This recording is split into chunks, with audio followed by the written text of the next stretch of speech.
تذكر يوما كنت تعانق دمعة الفكر تناجي الله في صبر وترجو رحمة تسري.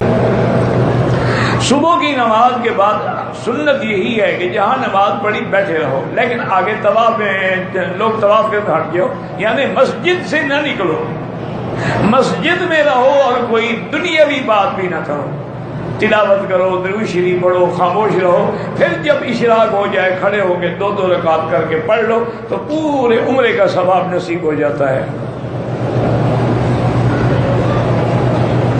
مجھے آپ سے 2 منٹ کے لیے ملنا ہے، عشاء کے بعد مجھے ملنے کوئی منع نہیں.